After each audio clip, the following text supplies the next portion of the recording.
Minsan dumarating talaga sa sambahayan ang mga pagsubok kahit maraming problema. Kakayanin basta't sama-sama, mga ina, ama ng tahanan, minsan buwis buhay makahanap lang ng ikabubuhay para maibigay sa pamilya. Darating na lang minsan ang biglaan ang hindi mo inaasahan. Ang nanay talaga, gagawin ang lahat ng sakripisyo para sa anak.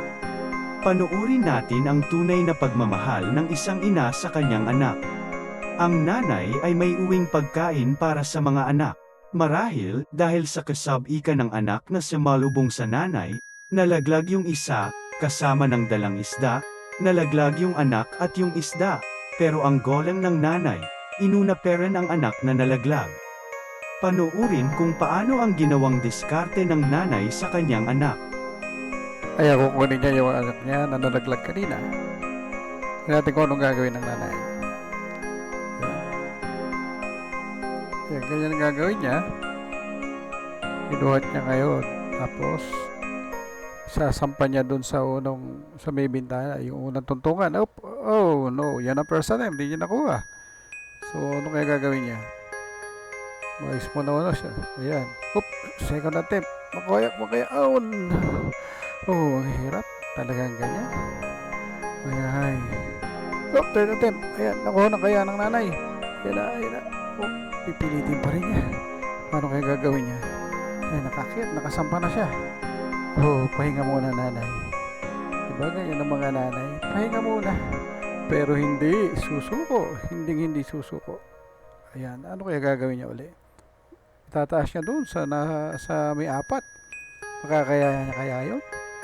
Paano kaya gagawin niya ang diskarte? Panoorin natin. Tingnan natin kung anong gagawin niya. Pahinga muna. Isip-isip. Ayan. Ano kaya gagawin niya? Paano gagawin? Ayan. Ay, naku, nalaglag sila pareho. Ang sakit nun. Ginawa mo lahat, pero bagsak ka pa rin. Laglag ka pa rin. Ang sakit. Pero hindi susuko si nanay. Pahinga muna. Isip ng diskarte kung paano gagawin. Ayan. Kaya uli. Ayan, tumalo. Easy na lang sa kanya pagpanik sa una. Paano kaya gagawin niya ngayon? Isip-isip. Anong gagawin niya? Paano gagawin niya? Isip-isip. Diyan ka lang, anak. Huwag kang malikot. Papanik kita kasama ng mga kapatid mo. Ayan. Kaya ko to. Sige, dali. Strategy muna kung anong gagawin ko. Nainip na yung mga kapatid mo. Paano gagawin ko? Silang kayo mga anak. Kaya ko to. Parang nanay. Yan. Pumanik muna yung nanay. Kinausap yung apat. Baka sinisip nila mayroon ng tatampunan sila dahil yung isa na lang. Bumalik. Ayan, tinignan na uli yung isang anak na naiwan. Anong gagawin niya? Binalikan niya. Ayan. Bababa kaya? Ano kaya kunin niya? Yung anak ko, yung pagkain na nalaglag. Ano kaya gagawin? Tingnan natin anong kukunin niya? Sinong kukunin niya? Yung pagkain kaya o yung anak niya?